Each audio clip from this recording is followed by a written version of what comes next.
Hello there, welcome to episode 4 of Waves, a podcast out of King of Kings Church. Waves is all about what's happening at the intersection of the waves of this world and our faith in Jesus. I'm Jon Bartels, I'm the host for this podcast, and today I have the great honor of sitting down with Pastor Justin Hannemann, who is an incredibly learned and insightful pastor, counselor, and CEO of Gracepoint Institute for Relational Health. We are continuing the conversation of what he preached at King of Kings last Sunday on the topic of anxiety in our It's Personal series. So check out that message if you haven't gotten the chance to do that. I'm so excited, so let's just jump right in. Welcome again to Waves. This is Pastor Justin Hannemann, and here we go.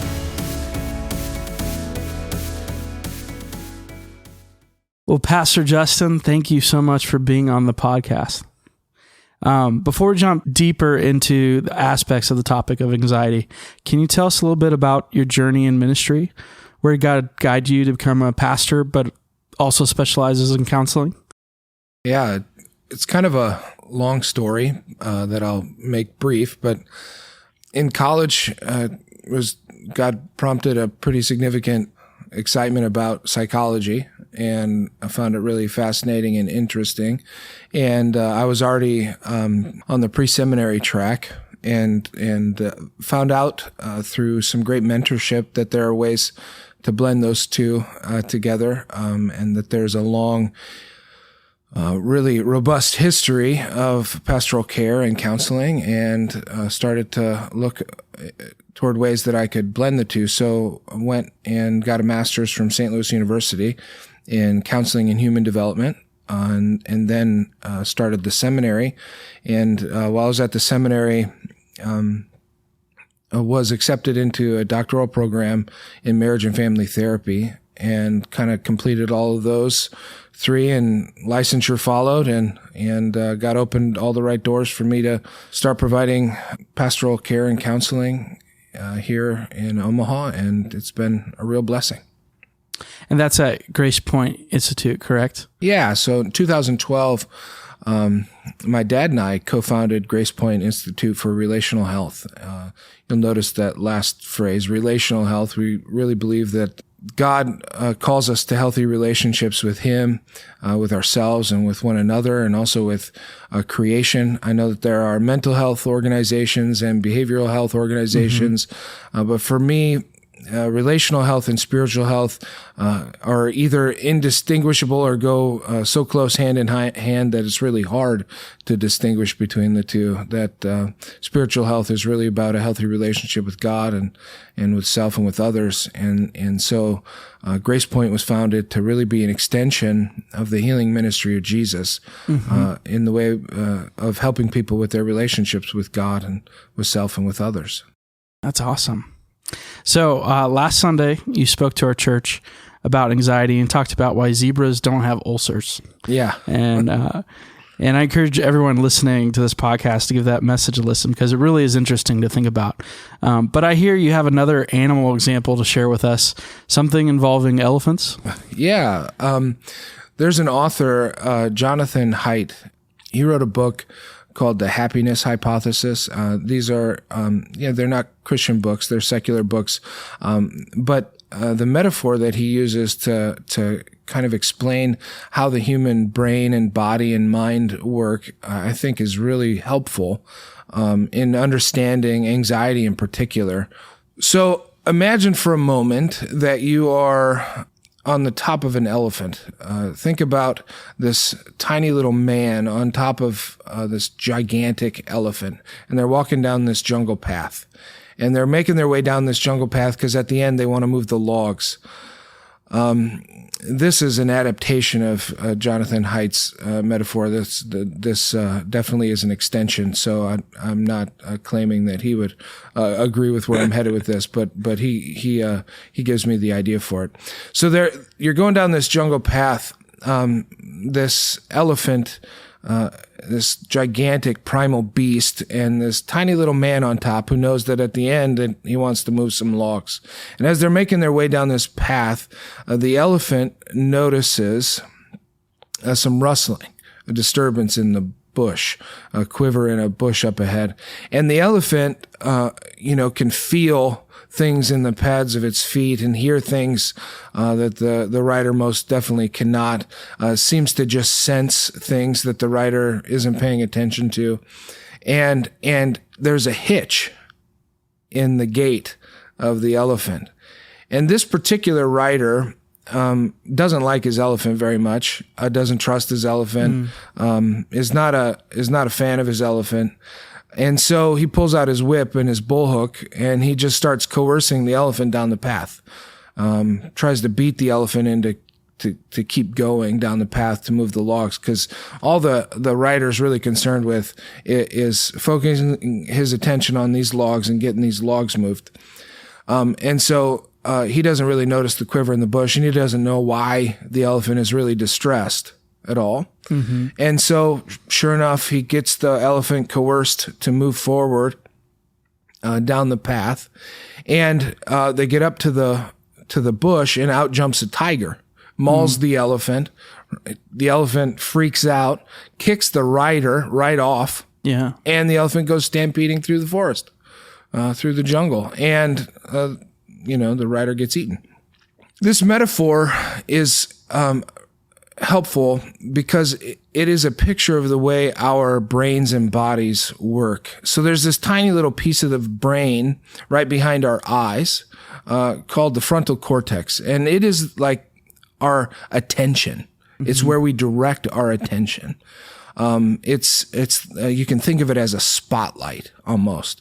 It can't focus on everything, but it can focus on something really well, and it's really good at that. So it's kind of like living in the present. Yeah. Well, yeah. So it is always in the present. It is always focusing on stuff, but it can focus on the past then, and it can focus focus on the future too. But the elephant, it's different. The elephant literally is the rest of us in the metaphor. It's the rest of our brain, the emotional part of our brain, the regulatory parts of our brain, the bottom part of our brain that keeps us alive and breathing and keeps our heart beating. All of our senses, all of our nerve endings, it's always paying attention to everything around us. It's huge, it's primal, and it is always taking in information. So, lots of times the spotlight of our attention starts focusing on things, but the rest of us is paying attention to other stuff. And then we kind of feel kind of split. So we'll be focusing on, let's say, getting dinner ready, but the rest of us is super anxious and worked up about something in our environment or something that happened earlier. And the elephant then, if you will, starts to get really distressed. And if our thinking brain, or the front part of our brain, doesn't attune to and appreciate the feedback that's coming from the body, lots of times they get a big split. So we can think of the tiger as just about anything. It can be a hurt in our marriage. It could be a financial issue. It could be worry about kids. Just about anything that is distressing. Lots of times, though, the front part of our brain is so focused on tasks and on getting things done that it doesn't pay attention to the elephant. And so the elephant will raise up the alarm on something really significant. But the front part of the brain gets resentful and frustrated at the elephant, and so it just tries to pacify the elephant or coerce the elephant. And this is where a lot of our shame and pain and stuff starts to emerge in us.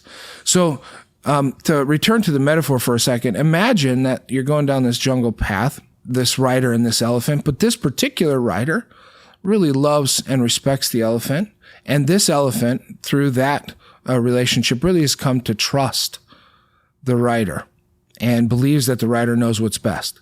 So in this metaphor, you can think of them walking down the path, and the elephant notices that there's some rustling up in the bush, right? Yeah. And hitches a little bit. Well, the rider, because it loves the elephant, is paying attention to the elephant, just like the thinking brain could pay attention to the body and to the relationships and all the stuff that the elephant is experiencing.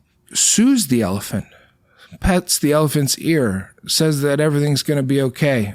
and actually directs its attention not at the logs and all the other stuff that it wants to get done, but directs its attention at what is distressing the elephant. So then the elephant comes to trust the rider. The rider hops off the elephant, runs over to the bush, chases, right, turns the bullhook and the whip loose on the tiger, chases the tiger away, comes back, soothes the elephant, takes care of the elephant, loves the elephant. And then what is this primal beast able to do? Move the logs. So oftentimes we get that wrong, and our relationship with ourselves is such an anxious one that our thinking brain chastises or criticizes or judges the elephant, and then sometimes the elephant has such little trust in the rider that it screams super loud and overwhelms. We can think of maybe panic attacks and other things where the elephant is screaming so loud to get the rider's attention that it literally takes the control away from the rider. Yeah. So anxiety, I think, lots of times is when our rider and elephant are not communicating well with each other and they're disintegrated and broke up. Yeah, and I just think in my own life how countercultural that was for me as I grew up, where I played lots of sports, and a big common theme in sports is overcoming what you have in front of you, overcoming your biology and overcoming, your personal limits. Right. And a lot of that is just that rider on top of the elephant going, keep going, keep going. But in terms of long term, in terms of fighting anxiety for your life, this kind of picture shows that that's not a good way to live. Right. What's interesting is that I think even performance psychology now is coming to understand that integration, where the whole body and mind and heart are integrated together, that's when performance is even at its best. And even really high athletic performers have noticed that if they are really rough on themselves emotionally, that their bodies will actually perform less than if they are integrated and compassionate with themselves. Yeah. So is there an aspect of just being as intentional with taking care of the elephant as we are taking care of the task? Yeah, exactly. So which one is right and which one is wrong? Well, neither.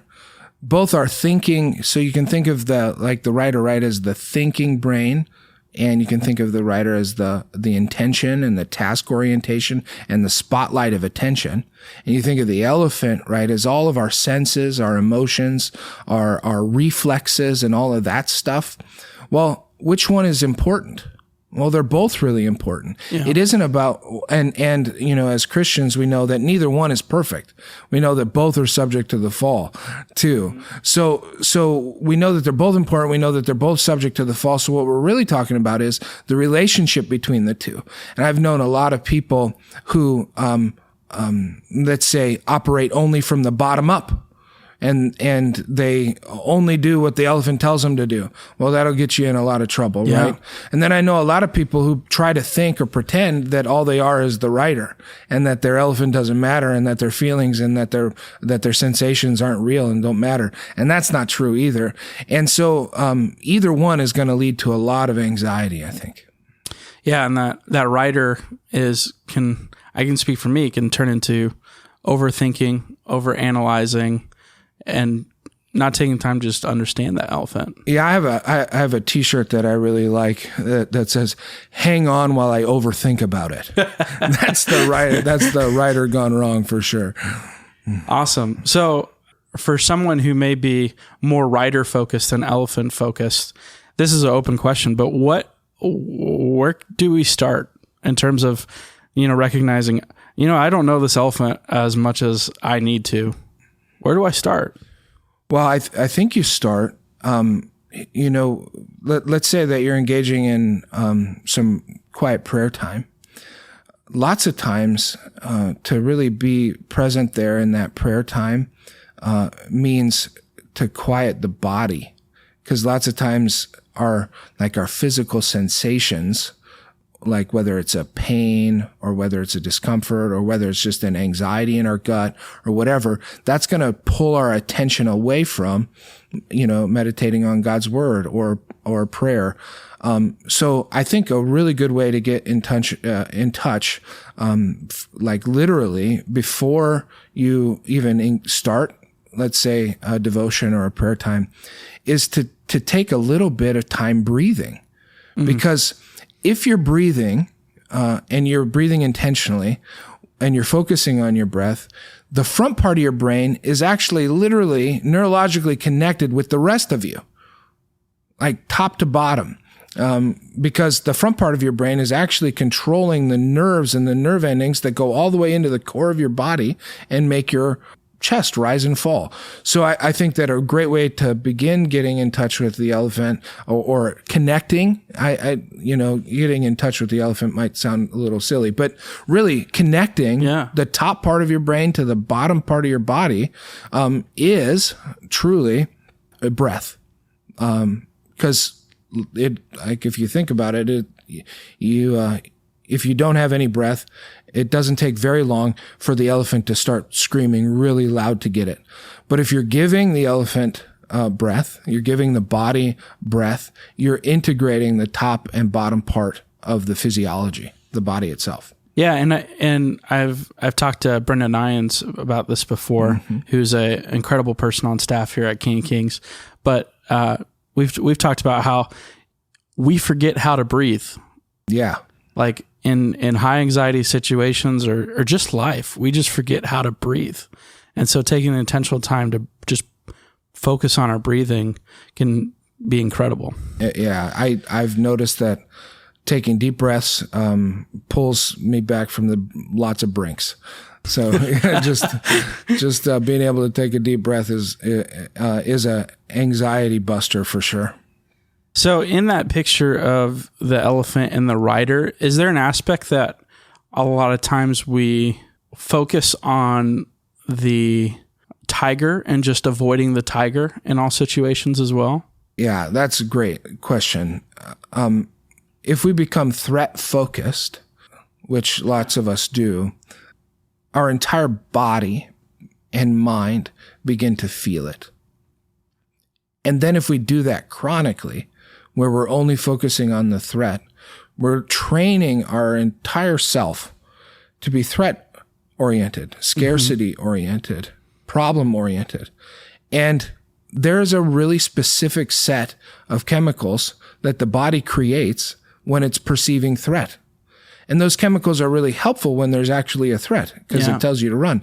But when you're experiencing those, like that spiritual, emotional, biochemical experience over and over and over and over and over again, when the body really isn't in any major threat, we actually just, some people call swinging a baseball bat, you pick it up after 3 years and you can just swing it the same way because it's muscle memory.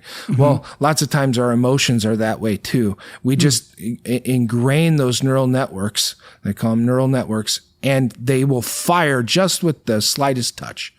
And so then we have a fear response that just kind of constantly happens. If we're only threat oriented, whether that's past threats that we're remembering or future threats that we're trying to avoid, they all get dumped into the present moment. And the present moment, you can't handle any of those things in the present moment. So I find that being in the present moment with like a full deep breath and a focused attention on what is happening right now is a great way to avoid importing all the anxiety from the tigers, the potential tigers. Yeah, and we live lives of community with other riders and elephants, and that can complicate things. How can we approach that? Do we view other riders and elephants as threats? Yeah. So the topic of relationships, when this gets integrated into the conversation, is kind of interesting, and it's probably its own podcast. And I don't think that my wife would appreciate me calling her a tiger. So I'll refrain from that. But she is an elephant and a rider too. And sometimes my elephant is responding to her elephant. and neither of our riders are really paying attention to that. And I joke that sometimes our riders have already been kicked off, and the elephants are just, beating each other up. And I think that in marriage and in parenting and in other relationships, when two people are integrated, they are able then to relate in a much more God-pleasing way. But when it's only intellect, somebody's feelings always feel ignored. And when it's only elephant, we end up stepping on each other's toes and not seeing each other. So I think sometimes elephants collide. I've seen that quite a bit, and sometimes intellects collide too, and they miss each other. So I think integrating there is a really helpful thing. Yeah. So last Sunday you talked about the concept of, I believe you called them dailies. Yeah. Is that taking care of elephant, and taking that intentional time? Can you kind of explain what dailies are? Yeah, dailies are simply the daily behaviors. I talk a lot about thoughts, and I talk a lot about feelings in when I'm working with folks. Every one of us needs to engage in daily behaviors so that we're literally training our bodies and our minds in what's good for us. And dailies are like, in my life, those things that I do, whether I feel like it or not, whether the elephant or the rider wants to or not, they're just the behaviors that I know are good for me. They usually fall into certain categories: physical, nutritional, spiritual, relational, purposeful activity. But these behaviors then form the elephant and the rider, if the whole organism, in what's good for it. Dailies are called dailies because they're the daily activities. You might have weeklies or monthlies as well, or yearlies. These practices that you engage in because they're good for you. Yeah. So, could a daily be like a morning routine, or? I think that's a great example of a daily. Yep. The morning routine, if that's, waking up and having some time with the Lord, prayer and devotion, some spiritual discipline, workout, meal planning, these things can all be dailies. And this is something else. We all have dailies. Everybody does. Mm-hmm. Lots of times we just don't know that we have dailies, and sometimes our dailies are just really bad for us. So we want to make sure that that we know what our dailies are. And part of the way that a principle that I apply to that is that there has to be some way for capturing them, some way for recording them.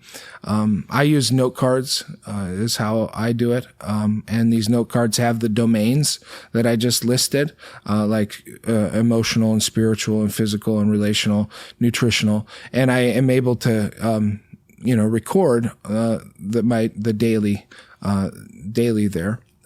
That helps me. If I were to lay 30 cards out, I can look at the last month and see what I've been neglecting or what I've been paying attention to, and that I've found to be really helpful. Yeah. And so what rewards have you seen out of those dailies? Well, I think the experience, I know that my Lord's connection to me is same today, tomorrow, and forever. My experience of his connection to me seems to be related to how often I'm tapped into that flow from him. And first and foremost, when I am daily engaged in a spiritual discipline, when I'm daily engaged in his word and in just conversation with him, my experience of his love is so rich and deep. And so the number one consequence is really an experience of connection with God and with his love for me. That is the chief benefit from a daily spiritual practice.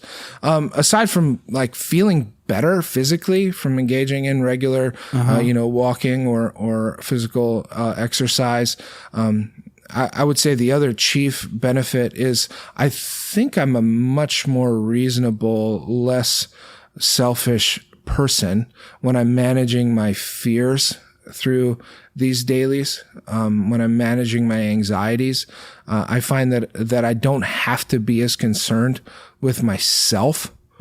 Like lots of times when we're afraid, we become selfish. And I find that if we're engaged in the dailies, then we can be for other people. Because you've already taken the time to take care of yourself. Yep, exactly. Yep.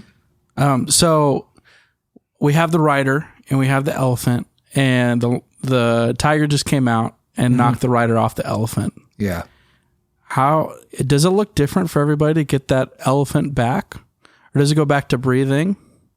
Because once the elephant gets out, it can be very destructive. Oh, for sure. Yeah. If the elephant is distressed, it can do some damage, whether that's, rage or addiction or,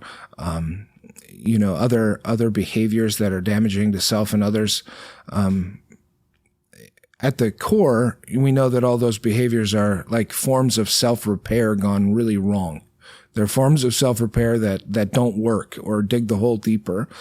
To come back from that, my experience, there are probably quite a few principles, but the two that I would highlight is you have to get the body back under control. So if I'm, let's say, me and my wife are having a spat, right? And I feel the elephant start to take off. I know that I need to take a little bit of a time out to do the breathing, to get the elephant back on top of the rider so that I can come back in knowing that, the elephant was distressed for a good reason, but I need the rider to interpret that in a good way. To her so that she can respond to me. And then I need my rider to be able to focus on her elephant to see how I distressed her or what's distressing her. So I think in relationships in particular, it's really important to get the physiology, the body, the breathing, the heart rate, back under control before we really try to have a meaningful conversation. Because if we don't, it's usually the elephants, colliding for sure. And isn't there an aspect that we have to accept that those logs aren't my biggest priority anymore? Yeah, right. Exactly. Yeah, exactly. The other principle that I find really important, I think, has to do with relationship. That if we had it all figured out in ourselves, then we wouldn't need each other or God or His Word. The truth is that lots of times I need somebody to come alongside me whose elephant and rider are really integrated, so that they can come alongside of me and point me in the right directions and to help, calm my elephant down so that the rider can get back on top, or to say, hey, to my rider, you're being really mean to your elephant. Why don't you care for yourself a little bit? And so relationship and having those key relationships to help us regulate, I think, is critical too. So stepping away from that picture a little bit, when often in culture, when we hear people talk about anxiety, it's often associated with depression as well. Is there a relationship between anxiety and depression, or are they different issues to be approached differently? Definitely related. I think in the sermon I talked about how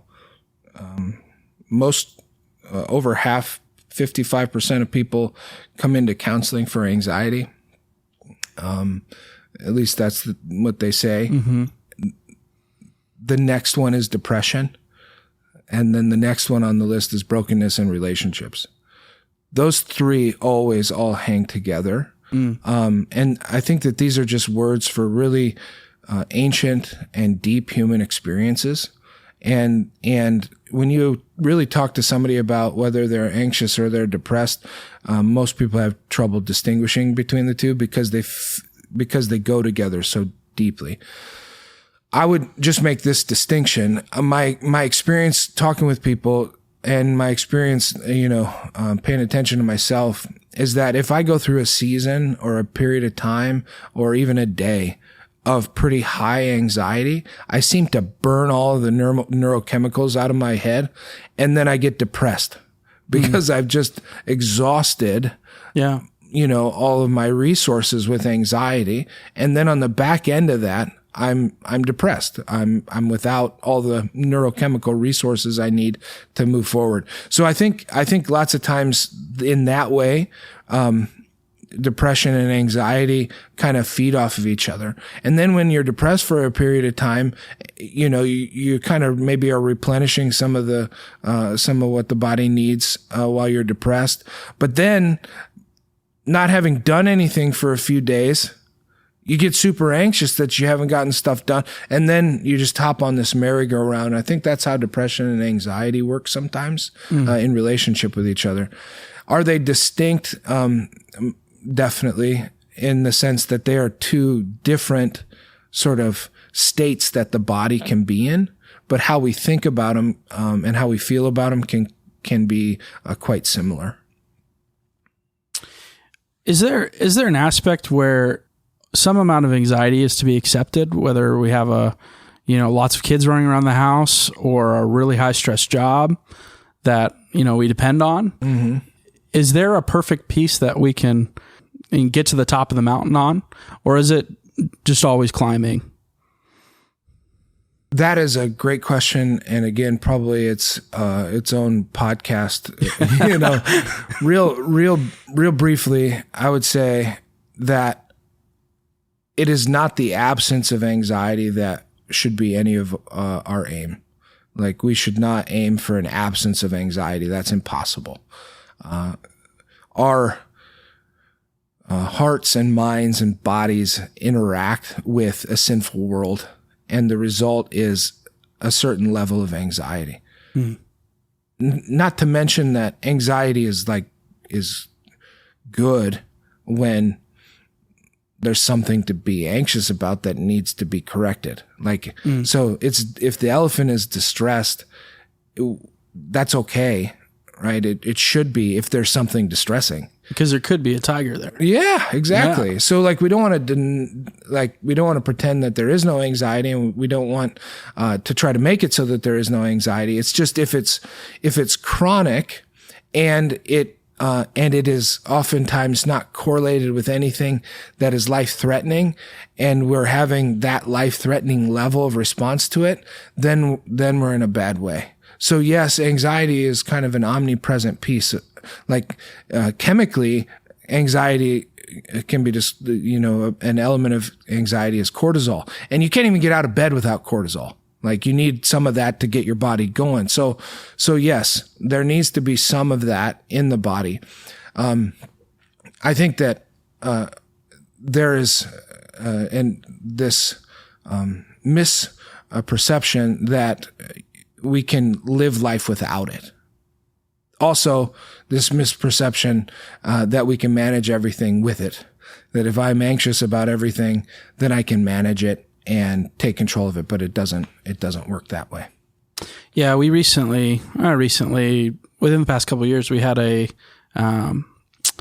policemen and policewomen's conference where they had a speaker, and I was there because I ran tech for it, and we had a speaker talk about the effects of cortisol on the body and how it affects relationships, and specifically for policemen and women where a lot of their day is high stress situations of things can go very wrong very quickly. Yeah. And just acknowledging what kind of jungle that some of us are in, where there are tigers, where self-care and intentionally taking care of ourselves becomes very important. Yeah, coming back down from high stress and finding that balance and integration, I think, is really important. So there's been quite a bit of writing about this recently too, and I think this goes along with it, is where many of those first responders are extraordinarily resilient people. Yeah, right? Absolutely. and they can withstand an enormous amount of stress. I have a loved one who's just back from being deployed, and I know that the stress for him was very high. And he is an amazingly resilient guy. But the elephant may be extraordinarily resilient, but it's taking in all that feedback all the time.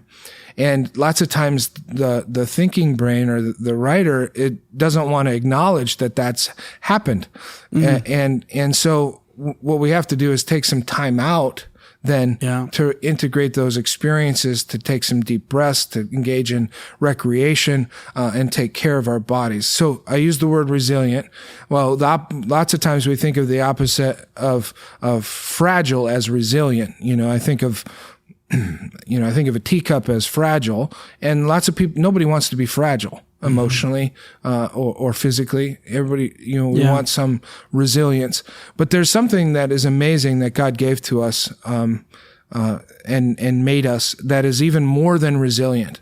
And this is something that our society, I think, really needs when we're talking about anxiety, when we're talking about difficult experiences, is that God made us anti-fragile. Not just resilient. So teacup is fragile. I think of a Kong chew toy as resilient. I got one in the yard. It's been run over by the mower a few times. It's super resilient. Yeah. It's still there after, I think, 5 years. But,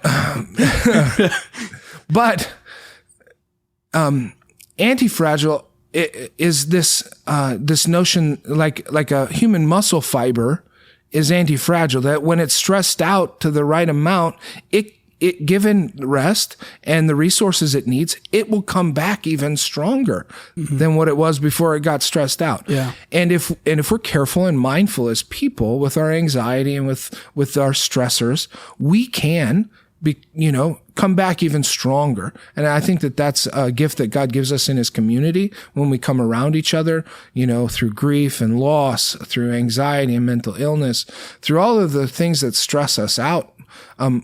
If we're given what we need and we're given the right conditions, many of us can recover from difficulty and be anti-fragile, even stronger than we were when we went into it.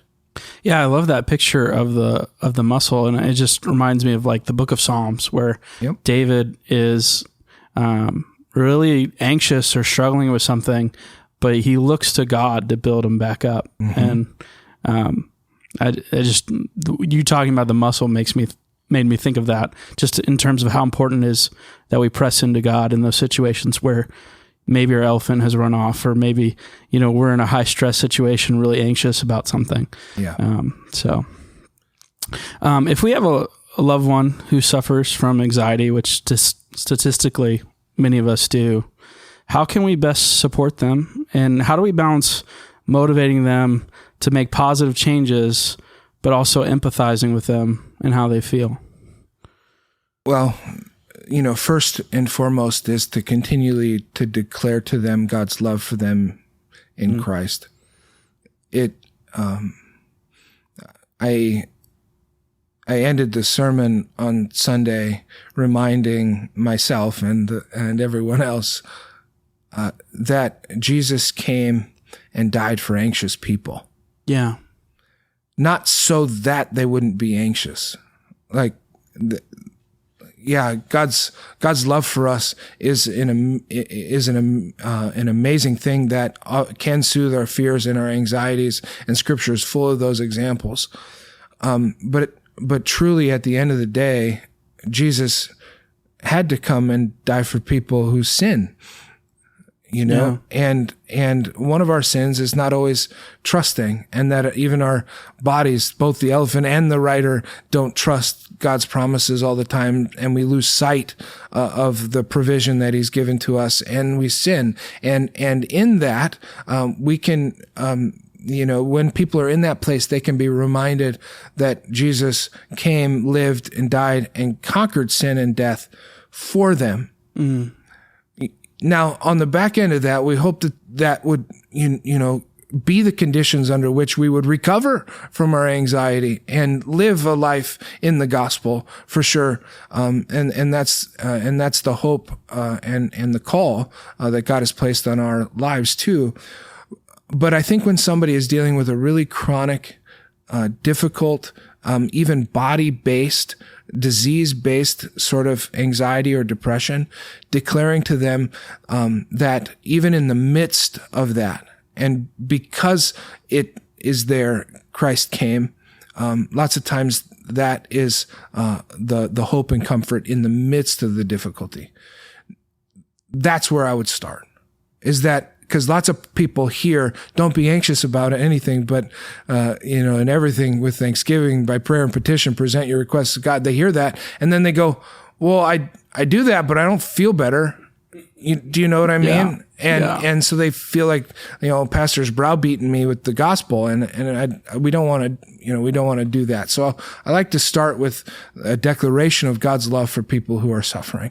And that's a discrete, standalone sort of grace that God offers to us through his son. Start there. Then from there, how can I help you? Like, is there accountability that I can provide to you on your dailies? Like, I know that getting up and walking every morning gets the juices flowing and blows out all the cobwebs, and it will be good for turning over your neurochemistry. So I'm going to walk with you every morning until it becomes a habit. Something that small. But coming alongside people is the next thing we can do in relationships. So if you have a loved one who is suffering anxiety or depression, helping them in an accountability, if you have some willpower to spare, helping them with their dailies, I think, is a great way. Praying with them and for them, praying with people is an incredible gift that God has given us in the Christian community. That we can triangulate God that way into our relationships. And then finally, that middle part that I just said about coming alongside, that's a big conversation, but I know that we're running short on time. Yeah. The final thing is we've got to stop shaming people for needing help. In particular, professional help. God in his wisdom has given us an amazing medical community. We have some fantastic Christian counselors in our community, and God built us for relationships. And so we should not try to overcome these things alone. So making our loved ones feel like it's okay, I'll go with you, or I'll take you. And there's no shame in this. Let's go talk this through with somebody. I think, utilizing the resources that God has given to us, even if they're rise to the level of professional help, is something that I would recommend highly. Yeah. And I just think in the topic, past couple of weeks, we've talked about testimony, just in terms of like people coming around us and saying, I've struggled with this too. Like, it's okay. You're not alone. You're not alone. Yeah, that's the big thing. You're not alone. Yeah. I mean, there's so many forces in our society right now that do break us apart and divide us. But the kingdom of God is a relational kingdom. It's marked by God's relationship with us and the type of relationships then that we enjoy with one another. And so that connection, I think, is critical. Yeah, we've been talking about the relationship between grace and truth. And I think there's an aspect where truth can become very graceful because we are, a lot of times the enemy will take advantage of our anxiety by telling us lies. Mm-hmm. And the truth that is Jesus, the truth that is the gospel, can set us free, can relieve us of that. And how wonderful. Amen. Yeah, truth and grace. It is everybody. Whenever people hear truth and grace juxtaposed, I think they think of truth as only saying something hard. Mm-hmm. It definitely is that sometimes. Yeah. But the truth is also grace-filled, like you said. And I believe that anything real or meaningful on this side of heaven happens or takes place with right there at the intersection of grace and truth. Where the two come together is where real relationship, connection, change takes place. Yeah. And the truth is that you're not alone. Yep. God loves you. Yep. And you have people around you that want to love you too. Amen. So, Pastor Justin, do you have any other encouragement that you'd want to give our listeners on the topic of anxiety or anything? I'll just open it up. Not much, other than suffering and sin and the power of the devil are real, and they, despite the plenty that we live in these days, anxiety and depression and all of the other responses that we have to sin and death and loss and the devil's schemes are real, and they seem to be just as prevalent, if not more so, in the midst of all of this plenty that we have that they've ever been in human history. And the answer for David, like you mentioned, the answer for Paul, the answer for the disciples of Jesus is the same.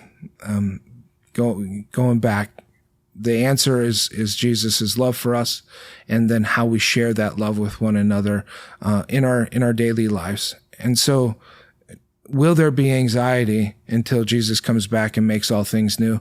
Most certainly, there will be. Yeah. That's a feature of living in a sinful world. But as Jesus reminds us in John 16, take heart, do not fear, I have overcome the world. Yeah. And that is the hope that we take with us forward, and that's all we can take with us. Awesome.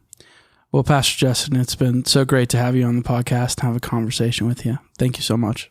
It's been a pleasure. Thank you. Thank you so much for listening to this episode of Waves. I'd like to thank our guest, Pastor Justin Hannemann, for sharing with us his insights and knowledge on the topic of anxiety. We just finished a great conversation on anxiety, and we have an awesome anxiety seminar coming up on August 8th from 6 to 8 p.m. at King of Kings, as Nathan Seedor and Brendan Nyans, experts in the area of anxiety, host a seminar designed to help you reduce your level of anxiety. You'll learn insightful techniques and mindsets to reduce anxiety. There's no expectation to share personal experiences during the seminar. It's going to be an awesome, comfortable atmosphere to learn more on this topic from some real experts. You won't want to miss this incredible seminar. You can sign up on the King of Kings website or visit the Next Steps room. Also, if you are looking for a counselor to walk with you through your struggle with anxiety or other difficulties, do not hesitate to connect to the Core Omaha, where we have some fantastic counselors who are equipped and skilled at being a helpful voice when we feel the struggle of life. You can visit the Core at the King of Kings Church campus or visit thecoreomaha.org to get connected. And the struggle is real, and that's why we are continuing our It's Personal series this Sunday. So you want to make sure you listen to that message online or in person at King of Kings, because for the next couple of weeks, our conversation will flow right out of what is being shared on Sundays. And next week, we have another guest with us to discuss another topic in the It's Personal series, so you will definitely want to check out next week's podcast. We're a brand new podcast, so if you could leave a review wherever you listen to podcasts, that would help us out tremendously. Also, if you're not already subscribed, go ahead and subscribe to this podcast. We've got some great guests lined up, so you're not going to want to miss an episode. For more information on King of Kings, our ministry, what we believe about Jesus, and additional content to feed your walk of faith, you can check us out at kingofkingsomaha.org. This has been Waves. Thank you so much for listening.